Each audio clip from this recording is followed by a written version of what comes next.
பண்ணிக்கிட்டு இருக்க? இங்க வா. வந்து இப்படி பக்கத்துல உட்காந்துக்க. வா. நீ சில காலமா என்கிட்ட சொல்லக்கூடிய சில விஷயம், என்னோட எதிரிக்கு மரண பயம் வேணும் சாய். அவன் சாகக்கூடாது, அவன் சாகணும்னு நான் நினைக்கல. ஆனா அவனுக்கு மரண பயம் உண்டாகணும் அப்படின்னு நீ என்கிட்ட சில முறை இல்ல பல முறை கேட்டிருக்க. உன்னோட எதிரி உன்னை பார்த்தாலே பயப்படுவான். உன்னை பத்தி பேசவே மாட்டான். அது மட்டும் இல்லாம உனக்கு அடிக்கடி ஒத்த தலைவலி வருதுன்னு சொல்றேல்ல, நான் சொல்லக்கூடிய இந்த விஷயத்தை நீ செஞ்சா போதும், ஒத்த தலைவலி வராது. என்ன சாய் தரப்போற அப்படின்னா, உனக்கு இங்க சாய்க்குட்டியில் சில பொருட்களை நான் 2.5 வருடமா ராஜன் அவர்கிட்ட சொல்லி சில மந்திர உரு கொடுத்து சில பொருட்கள் இல்லை பல பொருட்களை உனக்காக நான் இங்க தயார் செஞ்சு வச்சிருக்கேன். நான் சொல்லக்கூடிய விஷயத்துல நீ அந்த பொருட்களை வாங்கி நான் சொல்ற மாதிரி நீ செஞ்சா போதும். எதிரிக்கு உன்னை கண்டா பயம் ஏற்படும். நான் தரக்கூடிய இந்த எந்திரத்தை நீ எப்பொழுதும் உன்னுடைய பர்ஸ்லையோ அல்லது பாக்கெட்லையோ வச்சுக்க. அசைவம் சாப்பிட்டாலும் வச்சுக்க, சைவம் சாப்பிட்டாலும் வச்சுக்க, நல்ல காரியத்துக்கு போனாலும் வச்சுக்க, கெட்ட காரியத்துக்கு போனாலும் வச்சுக்க. எல்லா நேரமும் இந்த எந்திரம் உன்னுடைய பாக்கெட்லேயோ அல்லது மணி பர்ஸ்லையோ இருந்தா போதும். சார், என்னால் பாக்கெட்டில் வைக்க முடியாது, நான் கொஞ்சம் மறதியான ஆள், அதுக்கும் நான் வழி வச்சுருக்கேன், அது நான் பின்னாடி கொடுக்குறேன். எனக்கு இப்படி இல்லாமல் தாயத்தா கொடுத்துறேன், வாழ்க்கை முழுவதும் நான் கழுத்தில் கட்டிக்கிறேன் அப்படின்னு கேட்ட அப்படின்னா அதையும் நான் கொடுக்க சொல்கிறேன். சரியா?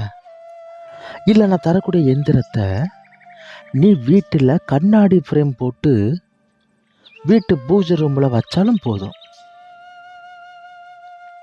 உன் வீட்டில் இருக்கக்கூடிய அங்காளி பங்காளி உன்னை பற்றி பேசவே மாட்டாங்க. உன்னை பார்த்தாலே அவங்களுக்கு மரண பயம் வரும். சாகலாம் மாட்டாங்க. சாக அடிக்கிறது என்னோட வேலை கிடையாது. எதிரியா இருந்தாலும் அவங்களுக்கு செய்யக்கூடிய பாவ புண்ணியத்துக்கு ஏற்ப அந்த இறைவன் எம்பெருமான் ஈசன் இன்ஷா அல்லாஹ் அவர்கள் அதற்கான பாவ புண்ணியத்தை வழங்குவாங்க. இங்க உன்னோட எதிரிக்கு உன்னை பார்த்தா ஒரு மரண பயம் உண்டாகும். ஆத்தாடி, இந்த குடும்பத்திட்ட வச்சுக்கவே கூடாது அப்படின்னு போவான். உங்களை பத்தி பேசவே மாட்டான். உங்களை பத்தி பேசவே மாட்டான். அமைதியா இருப்பான். எதிரியுடைய பலம் குறைஞ்சிருச்சு அப்படின்னா அந்த இடத்துல ஏவ பிள்ளைக்கு செய்வினைக்கு வேலைகள் கிடையாது. ஒருவேளை அந்த எதிரி மாந்திரிக ரீதியா வேற எதுவும் பெருசா வச்சிருந்தா அப்படின்னா அதை உடைக்கிறதுக்கும் நம்ம கிட்ட வஸ்திரம் இருக்குது, ஆயுதம் இருக்குது. அதை வாங்கி கட்டினா போதும், பின்னாங்கால் பெடரியில அடிக்கிற அளவுக்கு எதிரி ஓடியே போயிடுவான். இதை எங்க சாய் வாங்கணும்? எல்லா நேரத்துலையும் சொல்லிட்ட மாதிரி இதை அங்க வாங்கணும் இங்க வாங்கணும்னு கிடையாது. ஏன்னா இது வியாபாரங்கள் கிடையாது. வியாபார நோக்கத்துக்காக பண்றதுக்கு நான் மனுஷனும் கிடையாது. நம்மளுடைய சாய் குடில்ல உனக்காக சில பொருட்கள் இல்ல, பல பொருட்கள் பூஜிக்கப்பட்டு, பல முறை மந்திரங்கள் உச்சரிக்கப்பட்டு இருக்குது. எதிரிக்கு மரண பயம் உண்டாகக்கூடிய எந்திரம் கொடுங்க அல்லது தாயத்தை கொடுங்கன்னு கேட்டா போதும். விலையும் குறைவு, வீட்டில் எல்லாரும் வாங்கி வச்சுக்கலாம். சரியா?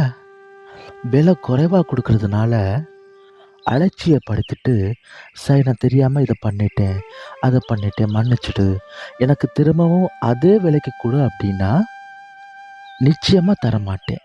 ஏன்னா இதை செய்யறதுக்கு அவ்வளவு கஷ்டம். எல்லாராலையும் இதை செய்ய முடியாது. அப்படிங்கிறதுக்காக தான் 2.5 வருஷமா ராஜன்கிட்ட சொல்லி அவருடைய ஆன்மீகத்தால, அவருடைய பக்தியால இந்த விஷயங்கள் சாதிக்கப்பட்டிருக்கு. எனக்கு தெரியும் யாருக்கு என்ன கொடுக்கணும், யாருக்கு எந்த வேலை கொடுக்கக்கூடாதுன்னு எனக்கு தெரியும். இந்த வேலைகளை நிச்சயமா உன்னால பண்ண முடியாது. இந்த வேலைகள் செய்யறதுக்கு தனி கலைகள் இருக்குது. இந்த கலையை எல்லாராலையும் பயில முடியாது. ஒருவேளை படிச்சுக்கிட்டோம் அப்படின்னாலும் பலித்தம் ஏற்படாது. ஒரு சிறிய தொகையில இதை நான் கொடுக்க சொல்லி முன்கூட்டியே நான் சொல்லிட்டேன். நீ வா, வந்து வாங்கி கழுத்துலையோ அல்லது உன்னுடைய பாக்கெட்லயோ வச்சுக்க. சரியா? அதுக்கப்புறம் எப்படி இருந்துச்சு அப்படிங்கிறது நீயாவே வந்து என்கிட்ட சொல்லுவ. அந்த எம்பெருமான் ஈசன் உன்னைய காக்கட்டும்.